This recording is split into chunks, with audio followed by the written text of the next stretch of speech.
The coal went out. We have to go to Dunkirk. Ready on the stern line. What are you doing? You know where we're going. Into war, George. I'll be useful, sir. One of ours. Christopher Nolan directed Dunkirk. This, of course, is the story of the real-life evacuation from that beach in World War II that is famous in history, but little known as to what exactly went on during that time. Christopher Nolan likes to be exact, especially cinematically. I think as a director, you're wise to consider the aesthetic impact of different techniques on other people's films and how that's going to affect the audience watching your film. And so in the case of this movie, it was a very early decision to not use any computer-generated imagery.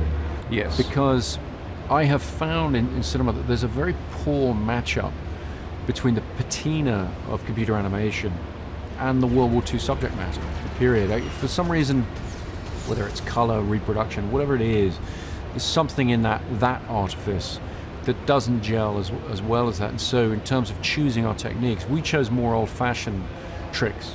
Actually, it's not new, it's just that difficult to do. Yeah. Well, that's the thing. It's difficult to do. It's also about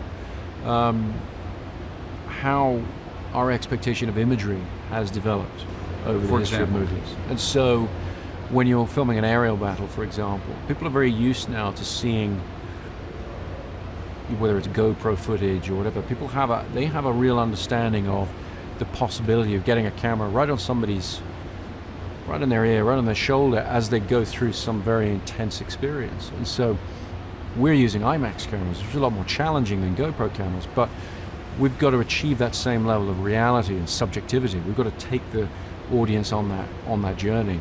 And so that involves, for me, more in-camera trickery, more in-camera photography, and doing more things for real. I had never thought before quite so much about how most of these people certainly did not think of themselves as heroes. Most of them probably, when they were going through it, thought of themselves as cowards. Yeah. They were so scared. Well, I think true courage is founded on fear. Christopher, thank you very much. Thank you. I'm Patrick Stoner. We shall fight on the beaches. We shall fight on the landing grounds. We shall never surrender. We shall never surrender. We shall never surrender. Flicks with Patrick Stoner explores the craft and culture of filmmaking that enhance our communities for television stations and websites around the country.